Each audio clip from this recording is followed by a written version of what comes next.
What's up guys, my name is Ace, and today we're going to be talking all about the nail gun in Warzone as well as Cold War. I decided for this one I would just incorporate my gun guide for multiplayer into this same video, but I'll tack that on toward the end of the video and I'll be sure to let you guys know when I'm transitioning into that.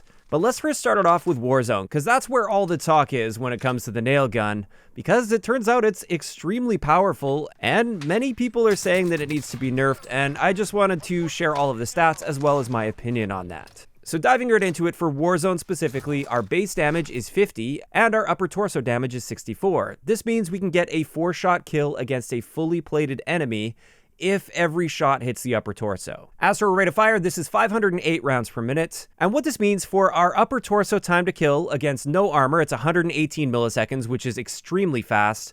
And then against 3 armor plates, it's also extremely fast at 354 milliseconds. This is now the fastest killing full auto gun in the entire game. It has dethroned the AS Val when it comes to time to kill against 3 armor plates. However, of course, keep in mind, every one of your nails has to hit the upper torso. If you miss even one shot to the upper torso and hit him in the stomach or a limb or something, your 3-plate time to kill will increase to 472 milliseconds, which is still a very competitive and very fast time to kill. That's still faster than all other full auto SMGs in the game. It's also worth noting we deal a massive amount of damage to the head at 81, and while it will still take 4 headshots, just like 4 upper torso shots to get a kill on an enemy player, the headshots for this are mainly going to be valuable if you're landing stomach shots first. If you mix enough headshots in, you can get that 4-shot kill still, and therefore that extremely fast time to kill. As for our range potential, this is 17 meters, and keep in mind there's no attachments with this, so we can't increase this value at all. We are stuck at 17 meters. And then our bullet velocity, or I guess I should say nail velocity, is 280 meters per second, which is very slow. And again, we can't increase this at all. So obviously this is going to struggle at longer ranges just due to that really slow velocity. As for our recoil though, I was really surprised to see that this is extremely accurate. There is very little recoil with this gun. And therefore, looking at all of this combined, in a close quarter situation, there isn't much you can do to compete against a competent nail gun user. This thing absolutely dominates super close quarter situations where you don't have to worry about that range drop off or the bullet velocity. Of course, if you are trying to stretch ranges out though, you're going to be much more limited than most of the other SMGs in the game, simply because we can't increase our velocity or range value at all with this. Whereas with all of the other SMGs, first up, we tend to have a better bullet velocity to begin with, and then also on top of that, we can increase that bullet velocity with various attachments. Now, one other thing, and one really common question I've been getting about the nail gun is, do you show up on the radar? And it turns out you do. However, it appears to essentially have a built-in compensator, which reduces the amount of time that that dot is visible on the minimap. So if you just fire one shot, it's going to be disappearing really quickly after firing that shot, and therefore it's not nearly as punishing as firing a non-suppressed normal weapon. And yeah, that pretty much covers it for the important base stats you should need to know about the nail gun in Warzone. I should also mention the sprint out time is insanely fast at 150 milliseconds. But yeah, overall, I do feel like the nail gun probably is going to need a bit of a nerf in Warzone. Raven has already mentioned that they're keeping an eye on this, and they likely will end up nerfing this in the future, because they realize how powerful it is.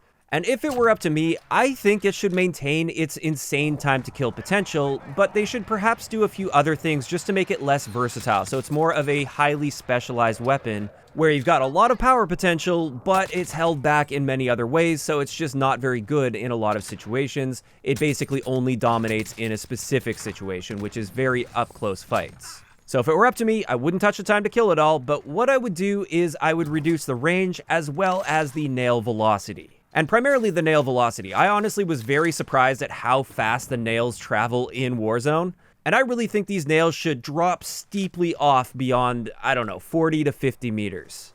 In my opinion, this thing should be practically useless beyond about 40 meters, while still maintaining its really close range dominance. And speaking of that dominance, I do think a 17 meter maximum damage range is a bit overkill with a time to kill potential like this. And therefore, if they were to cut this down to, let's just say 10 meters, I think that would be more appropriate for something that has this much power potential within its maximum damage range. I think if they were to do just those two things, that would be enough to keep the nail gun in check, while still making it a very attractive option for those that just want that close range dominance with the massive trade-offs. And I think at that point, I think it would be balanced quite well. Now, of course, that is just my opinion. Feel free to let me know yours in the comment section below, but now let's move on to the multiplayer side of things. So from here on out, this is only applying to Cold War's multiplayer. None of it applies to Warzone. And this will be sort of a condensed version of my gun guide.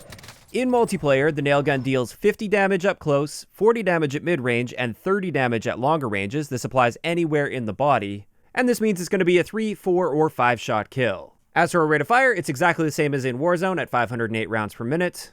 And what this means for our time to kill potential is up close, it's 236 milliseconds, which is very fast for Cold War. Mid-range, it's 354, which is now no longer that great. And then at longer ranges, it's 472, which is pretty slow. Now, speaking of those ranges, we can see here our first drop-off range is at about 8 meters, and then the second drop-off is at 16 meters, so it doesn't have a very good range profile. And then, of course, let's have a look at our bullet velocity, or again, nail velocity, which is just 105 meters per second in multiplayer. This is significantly lower than in Warzone, and this is kind of where I would like to see it go in Warzone.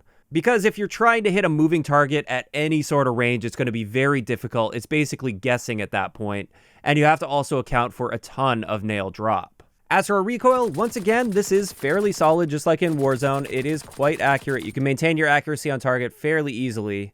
And then, of course, another thing that I don't think I've mentioned yet is in Warzone, this is an SMG, whereas in multiplayer, this is a special weapon. So it's actually a secondary weapon. But with that, we also have a reduced magazine capacity at 15 rounds rather than 20. Now, additionally, with this being a special weapon, just like with the crossbow, it's actually countered by the trophy system. So the trophy will destroy the nails in the air.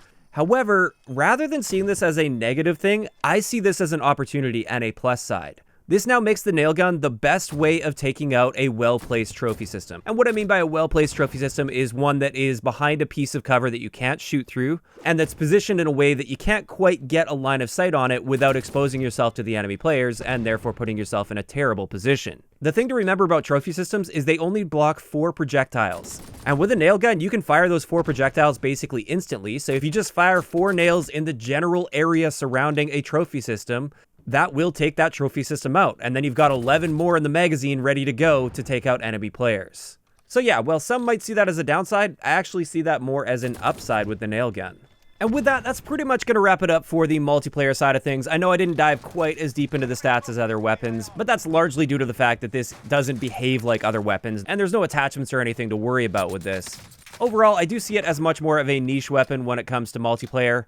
I wouldn't consider it to be top tier by any means, but then again, it is a secondary weapon, so it makes sense, and therefore I think it fits in quite nicely. And with that, that's going to wrap it up for today's video on the nail gun in both Warzone as well as Cold War's multiplayer. Of course, I'd like to know in the comment section below, what do you guys think about the nail gun in each of the different games? Please specify which particular game you're talking about, because it does behave very different in Warzone compared to multiplayer. But yeah, just let me know those thoughts in the comment section down below. If you enjoyed the video, a like rating is always appreciated, and don't forget to subscribe for more if you haven't already. I'll talk to you guys next time.